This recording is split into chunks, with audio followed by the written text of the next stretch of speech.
Pagandahan, pagandahan, pagandahan. Pagandahan ng muka, pagandahan ng ugali, pagandahan ng tangkad or ng anyo. Ang pag-uusapan natin, kaibigan, ay patungkol sa isang napakaganda, napakatalino, halos perpektong babae. Sa Greek mythology, si Athena. Ganito ang kwento ng Greek. Si Zeus na pinuno ng mga Diyos ay napaibig sa isang napakagandang titan na si Metis, ang diyosa ng karunungan at kahinahunan. Sinubukan namang iwasan ni Metis si Zeus gamit ang lahat ng kanyang makakaya. Dahil sa mayroon siyang kapangyarihan na metamorphosis o pagbabago-bago, ay ginagawa niyang magbago bilang iba't ibang hayop para lamang makawala kay Zeus. Ngunit hindi niya magawang makatakas kay Zeus kahit ano ang kanyang gawin. Sinunggaban siya ni Zeus at kinuha siya bilang kanyang asawa. Mabilis siyang nabuntis at tiyak na manganganak ng isang napakagandang Diyos. Gayunpaman, may nagpaalala kay Zeus na isang propesiya na kung ang magiging anak nila ni Metis ay babae, ito ay magiging katuwang niya. Ngunit pag ito naman ay lalaki, ay maaalisan siya nito ng tungkulin, katulad ng pag-alis niya sa tungkulin sa kanyang ama na si Cronus. Ikinatakot ni Zeus ang posibilidad na harapin ang parehong kapalaran ng kanyang ama na si Titan Cronus at sa kanyang lolo na si Uranus, na parehong pinatay ng kanilang mga anak gaya ng ginawa din niya sa kanyang ama. Hiniling ni Zeus na magbago si Metis bilang isang patak ng tubig. Kaya naman ay nilamon niya ang kanyang buntis na asawa. Hindi na niya binigyan ng pagkakataon na manganak pa ito. Pagkatapos lunukin ang kanyang asawa, sinimulang gamitin ni Zeus ang mga regalo ng Diyosa para sa kanya. Siya ngayon ay mas matalino, patas at mahinahong Diyos. Lumipas ang mga araw, ang makapangyarihang Diyos ay nagsimulang makaramdam ng matinding pananakit ng ulo. Ang kanyang ulo ay lumaki ng lumaki. Iniutos ni Zeus sa isa niyang tao na biyakin ang kanyang ulo at alisin ang sanhi ng nasabing sakit. Si Hephaestus, ang Diyos ng apoy at ang masining ng mga gawaing metal, ay gumamit ng isang palakol upang biyakin ang ulo ni Zeus. Mula sa butas ng Diyos sa ulo, lumitaw si Athena na isa ng ganap na dalaga, kasama ang kanyang sandata at mga armas. Ipinagmalaki ni Zeus na may anak siyang isang napakaganda at pambihirang nilalang na dahil sa katalinuhan ng kanyang ina ay magiging diyosa ng karunungan. Ituturing din siyang diyosa ng tagapagtanggol sa mga digmaan. Sa makatuwid, ang pakikipaglaban niya kay Ares, ang Diyos ng digmaan, ay hindi maiiwasan. Nanatili si Metis sa tiyan ni Zeus. Nang sa gayon, ang propesiya ng ikalawang anak ay hindi matupad.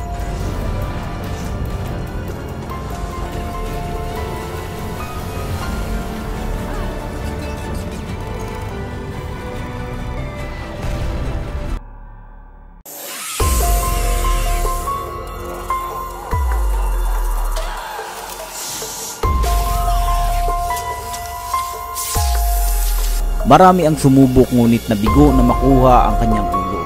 Ang masaklap na buhay ng isa sa pinakakilalang diyosa sa Greek mythology, sa Medusa.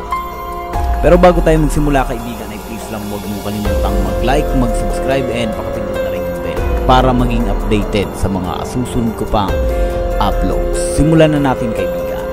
Taliwas nga sa alam ng karamihan na itong si Medusa ay hindi naman talaga masasabing isang monster o halimaw na diyosa. Ang katunayan niyan, kaibigan, sa kanilang tatlo na magkakapatid ay si Medusa lamang ang may katangian na katulad ng tao or halos human-like goddess.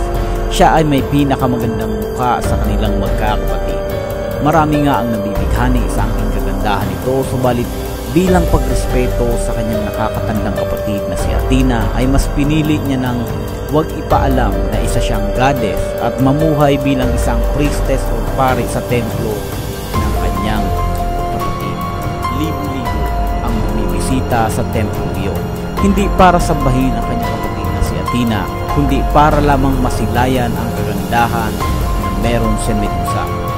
Labis ang kanilang paghanga, lalo na sa kakaibang mahabang buhok nito na sinasabi nilang buhok ng isang diyosa. Dahil dito, kaibigan, ay nakaramdam ng selos si Athena. Isang araw, habang naglalakad itong si Medusa sa tabing dagat, ay nakuha niya ang atensyon ni Poseidon, ang Diyos ng karagatan. Magmula nga noon ay walang araw na niligawan ni Poseidon si Medusa. Subalit kung gaano karaming beses niyang sinubukang makuha si Medusa, ay ganun din karaming beses siyang nire-reject nito.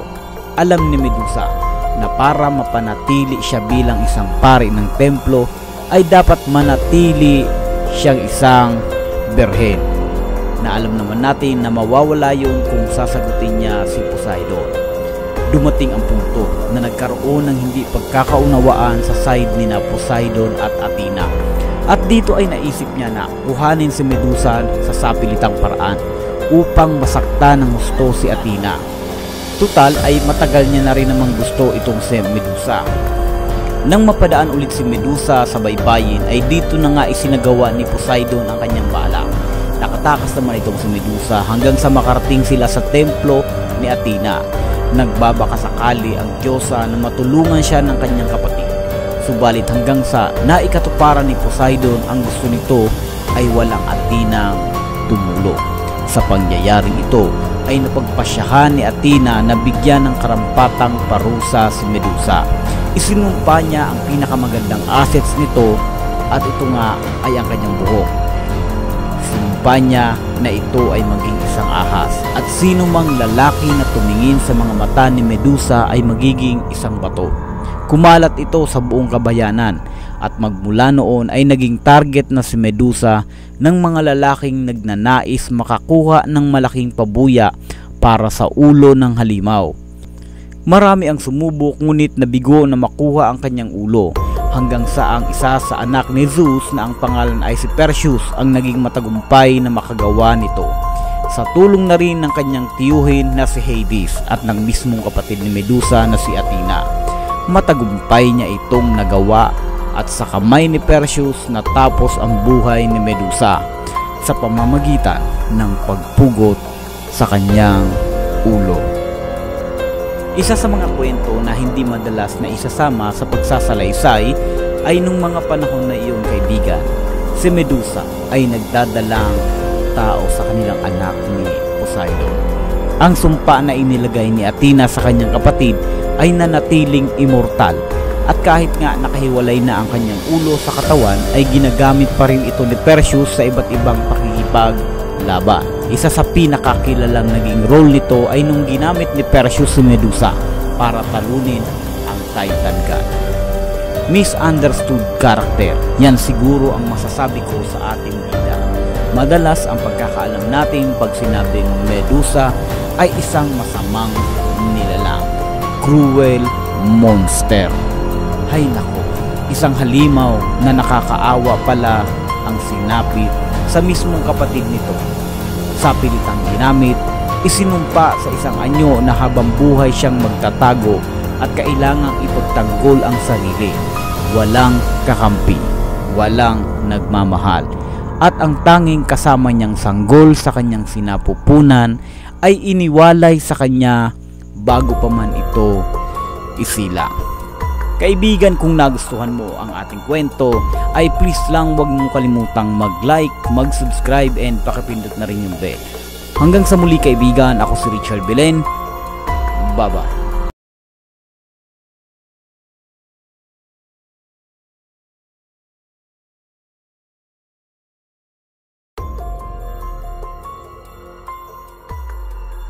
Sa isang pangyayari sa panahon ng digmaan, si Achilles ay may nakilalang isang magandang prinsesa na nagngangalang Briseis at umibig sa kanya.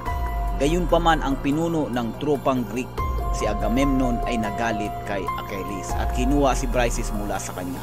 Si Achilles ay nalumbay at tumanggi na lumaban. Magandang umaga mga kaibigan, muli ako si Richard Belen and welcome sa aking channel na kung saan ang iyong like, subscribe at bell button ay hindi masasayang.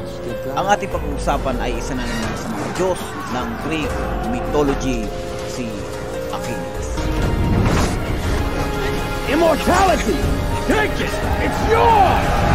Si Achilles ay isa sa mga pinakadakilang mandirigma at bayani sa mitolohiyang Griego or Greek mythology.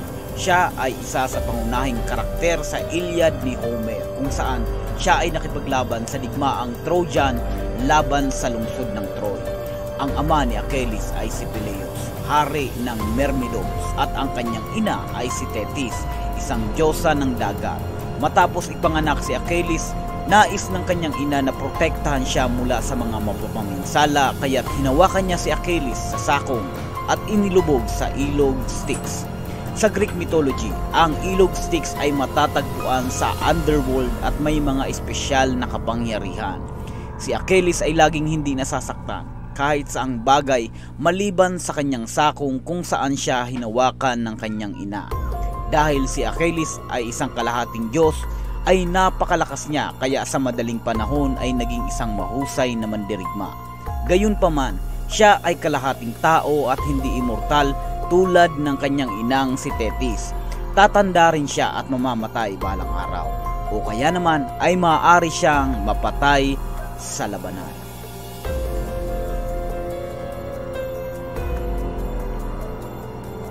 Sa kwento ng Trojan War ay nang si Helen, ang asawa ni Haring Menelaos, ay inagaw ng prinsipe ng Trojan na si Paris, ang mga Griego ay nakipagdigmaan upang makuha muli ito. Sumali si Achilles sa labanan at nagdala ng isang pangkat ng mga makapangyarihang sundalo na tinawag na Myrmidons. Sa digmaang Trojan, hindi mapigilan si Achilles. Pinatay niya ang marami sa pinakamadakilang mandirigma ng Troy. Gayunpaman, ang labanan ay naganap sa loob ng maraming taon. Marami sa mga Diyos ng Grego ang kasangkot. Ang ilan ay tumutulong sa mga Griego at ang iba naman ay tumutulong sa mga Trojans. Sa isang pangyayari sa panahon ng digmaan, si Achilles ay may nakilalang isang magandang prinsesa na nagngangalang Briseis at umibig siya sa kanya. Gayunpaman, ang pinuno ng tropang Greek, si Agamemnon, ay nagalit kay Achilles at kinuha si Briseis mula sa kanya. Si Achilles ay nalumbay at dahil dito ay tumanggi siya na lumaban. Sa hindi paglaban ni Achilles, nagsimulang matalo sa gyera ang mga Griego. Ang pinakadakilang mandirigma ng Troy ay si Hector at walang makakapigil sa kanya. Ang matalik na kaibigan naman ni Achilles ay isang kawal na nagngangalang Patroclus. Kinumbinsi ni Patroclus si Achilles na nakipagtagpo si Patroclus kay Hector. Ang dalawang mandirigwang ito ay bahagi sa labanan. Sa tulong ng Diyos na si Apollo, pinatay ni Hector si Patroclus at kinuha ang sandata ni Achilles. Pagkatapos ay muling nakisali sa labanan si Achilles nang mabalitaan niyang napatay ang kanyang kaibigan. Upang ipagiganti ito, nagkita sila ni Hector habang nagdidigmaan at pagkatapos ng mahabang labanan ay tinalo niya ito.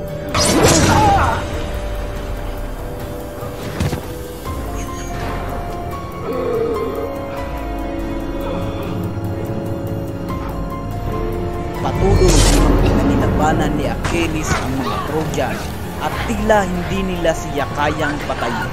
Gayunpaman, alam ni Apollo ilarawan ng isang punto ng kahinaan na maaring humantong sa pagkakabagsak. Kung nagustuhan mo ang ating kwento, kaibigan, ay please lang, muli sabi ko nga, huwag kalimutang mag-like, mag-subscribe at pakipindot na rin yung bell. Hanggang sa muli, kaibigan, ako si Richard Belen. Bye-bye.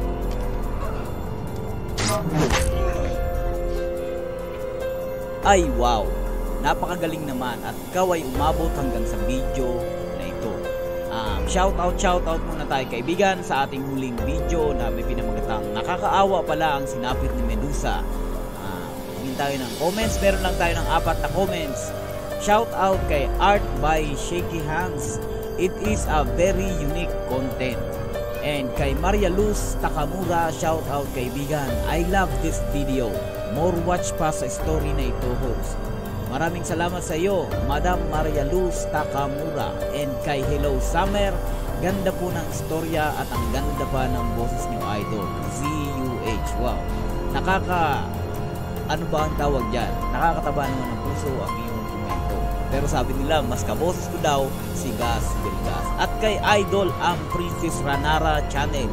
Ganda ng story. Malungkot nga lang si Athena. Parang mas makakalungkot yata yung nangyari kay Medusa kumpara kay Athena, kaibigan. Pero maraming salamat ang Princess Ranara Channel. Hanggang sa muli kaibigan, maraming salamat at sana huwag kalimutan mag-like, mag-subscribe at pakipindot yung bell. Mag-comment na rin kayo kaibigan para maisama ko kayo sa aking huling video sa ating shoutout.